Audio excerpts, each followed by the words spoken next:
വാതിൽ തുറക്കടാ. നകുല വാതിൽ തുറക്കടാ. നകുല വാതിൽ തുറക്ക്. എന്താ അതിനകത്ത് പരിപാടി? തുറക്കടാ, വാതിൽ തുറക്കടാ. നകുലടാ വാതിൽ തുറക്ക്. ഇതെവിടെ? ഞാൻ ചുമ്മാ. ഇവിടെ കുഴപ്പമൊന്നുമില്ല. എടാ ഒരു പ്രശ്നമുണ്ട്. നമ്മുടെ ജയേഷ് വിളിച്ചിട്ടുണ്ടായിരുന്നു. എന്തിന്? എടാ എനിക്കൊരു ഡൗട്ട്. നമ്മളൊന്ന് വീട് മാറിപ്പോയോ? എന്ത്? എടാ ഞാൻ വഴി ചോദിച്ചപ്പോളേ താമസിക്കേണ്ട വീടും ഷൂട്ട് ചെയ്യേണ്ട വീടും മാറിപ്പോയോ എന്നൊരു. അവനെന്താ പറഞ്ഞേ? അത് തന്നെ എടാ, നമ്മളാ വീട്ടിലെത്തിയിട്ടില്ലാന്ന്. എടാ അപ്പ ഈ നിൽക്കുന്നത് നമ്മുടെ പ്രേതങ്ങളാണോ?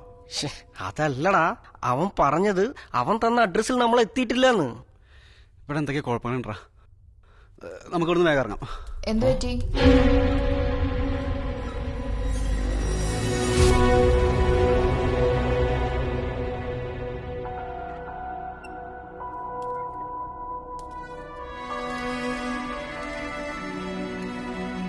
നീ എങ്ങനെ അകത്ത് കയറി?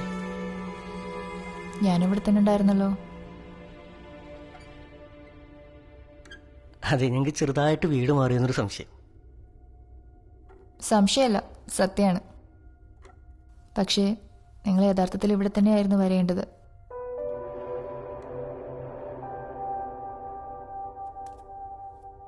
ഇറങ്ങ്. ഇതെന്തോ ഉടായിപ്പാണ്. നീ ആ ഡെന്നീസാറിനെ വിളിച്ചേ.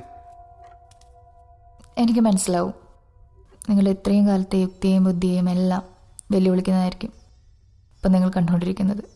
പക്ഷെ വിശ്വസിച്ചേ മതിയാകൂ, 15 വർഷങ്ങൾക്ക് മുൻപ് ഈ വീടിനകത്ത് മരിച്ചു വീണ ഒരാളോടാണ് നിങ്ങളിപ്പോൾ സംസാരിച്ചു കൊണ്ടിരിക്കുന്നത്. പിന്നെ അതൊന്നും പോസിബിൾ അല്ല. ഞാൻ വിശ്വസിക്കില്ല. ഇത് അയാളും നീയും തമ്മിലുള്ള എന്തോ പ്ലാനാണ്. നകുലിന് വിശ്വാസമാവാൻ ഞാൻ എന്താ ചെയ്യേണ്ടത്? നീ കണ്ട സ്വപ്നത്തിലെ കഥ പറഞ്ഞു തന്നാ മതിയോ? ഞാൻ കണ്ട സ്വപ്നം നിനക്ക് പ്രകാശിന് കാര്യം മനസ്സിലായെന്ന് തോന്നുന്നു. നിങ്ങൾ ഇങ്ങോട്ട് പറഞ്ഞു വിടുന്നതിന് മുമ്പ് ഡെന്നിസ് പറയാത്ത ഒരുപാട് കഥകളുണ്ട്. അതിലൊന്നാണ് ആ സ്വപ്നവും. അവിടെ ആ ചെകുത്താൻ തലയർത്ത് കൊന്നത് എൻ്റെ അനിയത്തിയെ.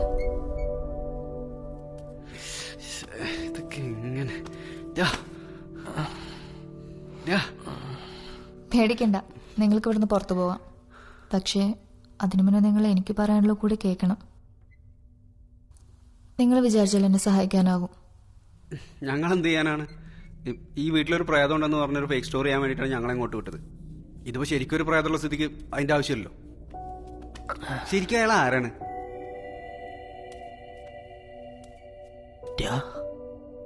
ഇവള് ശരിക്കും പ്രേതാണോ? എന്നിട്ടാണോ നീ ഇവളോട് വിശേഷം പറഞ്ഞേക്കണ്? കൂടി രക്ഷപ്പെടാൻ നോക്കണ പുല്ലേ.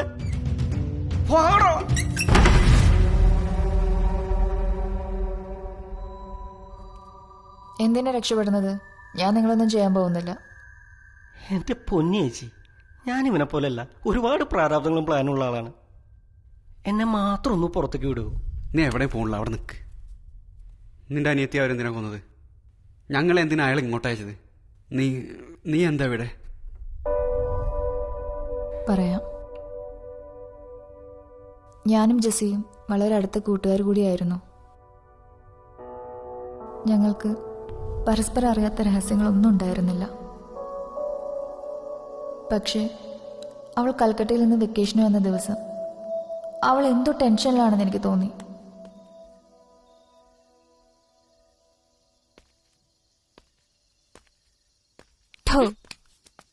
എന്റെ ചേച്ചി, കുറച്ചു നേരമായിട്ട് നിനക്ക് എന്താ പറ്റി? നീ ഇവിടെ ഒന്നും അല്ലല്ലോ. ഒന്നുമില്ല ചേച്ചി, ഒരു സുഖമില്ല. അത് മനസ്സിലായി, ഒന്നുമില്ലാന്ന്. മുഖത്ത് എഴുതി വെച്ചിട്ടുണ്ട്.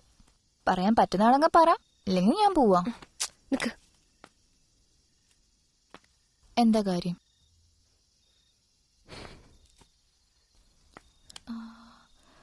കർത്താവേ, ഇതെന്താ ഇടിവെട്ടാ? ഒന്ന് അടങ്ങിയിരിക്കാന്നാ. ഞാൻ പറയട്ടെ?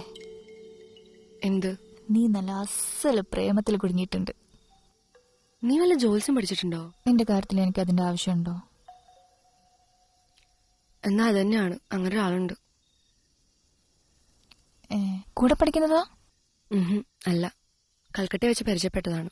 ആളൊരു ആർട്ടിസ്റ്റാണ്, പേര് ജൂഡ്. അടിപൊളി. എന്നാലും നീ ഇത് എന്നോട് പറഞ്ഞത് മഹാമോശമായി. നിനക്ക് എൻ്റെ അടുത്ത് ദേഷ്യമുണ്ടോ? ആ ഉണ്ട്, പക്ഷെ ഇപ്പൊന്നും പറയുന്നില്ല. പണി ഞാൻ തരുന്നുണ്ട്. എടി, ഇത് നീ വിചാരിക്കുന്ന പോലെ അധികം കാലമൊന്നും ആയിട്ടില്ല. കഴിഞ്ഞ തവണ ഇവിടെ വന്ന് പോയ ശേഷം പരിചയപ്പെട്ടതാ. ഇവിടെ വന്നപ്പോൾ അത് പറയാനുള്ളൊരു മൂഡിലല്ലായിരുന്നു. ഞാൻ കുറച്ച് കൺഫ്യൂഷനിലാണ്. അതെനിക്ക് തോന്നി. നീ എന്തിനാ ഈ പാതിരാത്രി ബാൽക്കണിയിൽ വന്ന് നഖം കടിക്കണെന്ന്. അത് പിന്നെ ജൂഡിന്റെ പപ്പയ്ക്ക് എന്നെ ഒന്ന് കാണണമെന്ന്. തീരെ വയ്യാതിരിക്കുന്ന ആളാ. ജൂഡ് ഞങ്ങളുടെ റിലേഷനൊക്കെ വീട്ടിൽ പറഞ്ഞിരുന്നു. ആദ്യമൊക്കെ എതിർപ്പായിരുന്നു. പിന്നെ ഞാനിവിടെ വരുന്നതിന്റെ 2 ദിവസം മുന്നെയാണ് അവർ ഓക്കെ പറഞ്ഞത്. പുള്ളി അതിന്റെ ഭയങ്കര സന്തോഷത്തിലാ. ഓ, ആ ലെവൽ വരെയൊക്കെ എത്തിയോ? എന്നാ പിന്നെ പോയി പുള്ളിക്കാരന്റെ പപ്പയൊന്ന് കണ്ടിട്ട് വാ. ആ, അതാണ് പ്രശ്നം. ആളുടെ വീട് ഇവിടെ അടുത്തൊന്നും അല്ല. ആര്യപ്പാറന്ന് കേട്ടിട്ടുണ്ടോ? ഇല്ല. അതാണ്. ഒരു 7-8 മണിക്കൂർ യാത്രയുണ്ട്. ജൂഡ് നാളെ പുലർച്ചെ കാറുമായിട്ട് വരാന്നാ പറഞ്ഞത്. പോയാ ഒരു ദിവസം കഴിഞ്ഞ് തിരിച്ചു വരാൻ പറ്റൂ. ഓ, എന്നിട്ട് നീ എന്താ തീരുമാനിച്ച? ഞാൻ എന്ത് ചെയ്യണ്ടേ, നീ പറ. തൽക്കാലം നാളെ പോയിട്ട് വാ.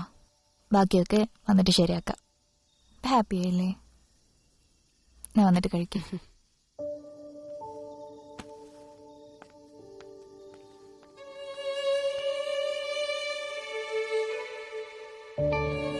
അന്ന് പുലർച്ചെ ജൂഡ് കാറുമായിട്ട് വന്നു.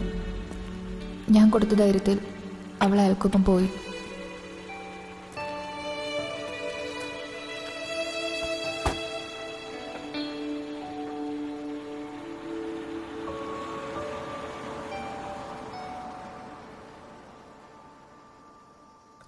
പക്ഷെ പിറ്റേന്ന് പറഞ്ഞ സമയത്ത് അവൾ തിരിച്ചെത്തിയില്ല.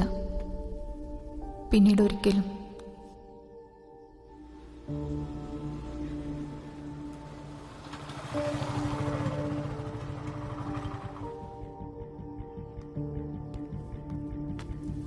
നാല് ദിവസം കഴിഞ്ഞപ്പോൾ പപ്പ പോലീസിൽ പറഞ്ഞു. ജെസ്സി പറഞ്ഞ വളരെ കുറച്ച് കാര്യങ്ങളെ എനിക്ക് ജൂഡിനെ പറ്റി അറിയാമായിരുന്നുള്ളൂ. വീട്ടുകാരോടെല്ലാം ഇത്രയും ദിവസം മറച്ചു വെച്ചതുകൊണ്ട് എനിക്കിതൊക്കെ തുറന്നു പറയാൻ പേടിയായിരുന്നു.